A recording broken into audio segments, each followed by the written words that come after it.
China is the most populated nation on Earth and home to a booming organ transplant industry.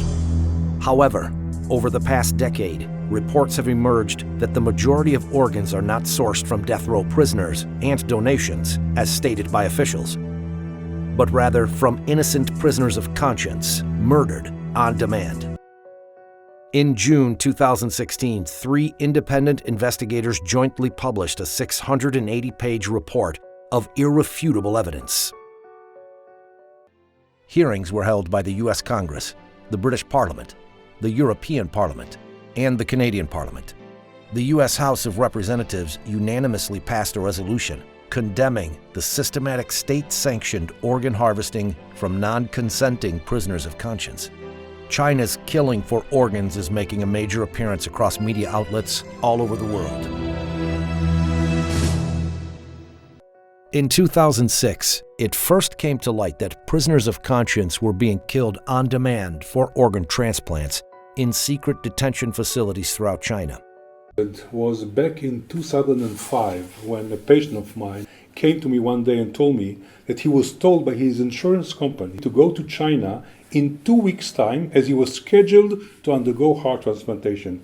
And when I asked him how come such a surgery can be scheduled ahead of time, somebody has to die on the very day of the operation, he said he didn't know, and he went to China and got his heart transplantation exactly on the date that he was promised.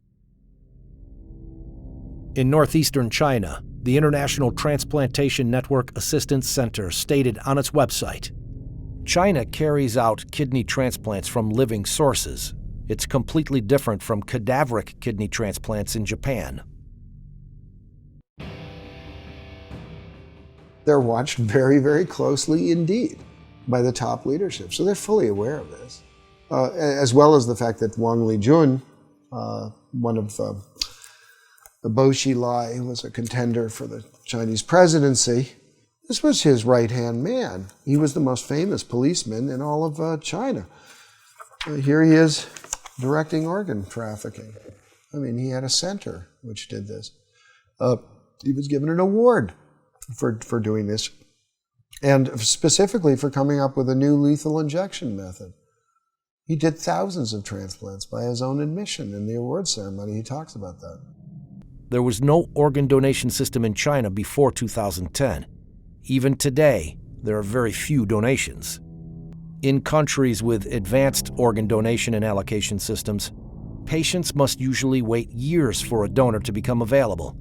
Yet in China, waiting times are commonly in weeks.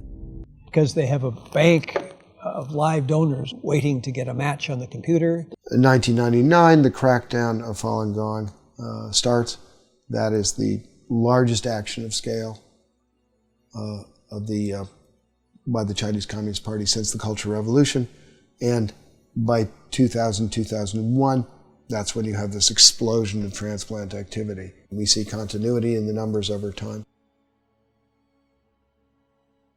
Falun Gong is as I call it, it's kind of a Buddhist revival group. It doesn't have churches and so forth, it doesn't have temples. What it has is sort of common beliefs. These shared beliefs revolve around self-improvement based on the values of truthfulness, compassion, and tolerance. By the end of the 1990s, the Chinese government estimated that over 70 million of its citizens were practicing Falun Gong.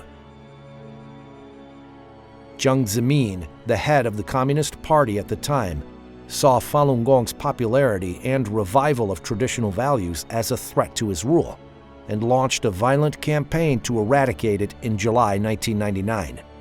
The official line in terms of repression of Falun Gong of the party is bankrupt them financially, ruin their reputations, destroy them physically. So that the vilification is destroying their reputations, the organ transplants is destroying them physically. It was like convert or die. Convert or die. Turn in your friends or die. And it's state-sponsored. The systematic government-sponsored harvesting of organs is a monstrous crime. I strongly believe that the 17-year campaign to eradicate Falun Gong will be seen as one of the great shames of recent Chinese history. This is a new form of genocide. and it's using the most respected members of society to implement it. This is one of the central tests of our time. We can't avoid this any longer.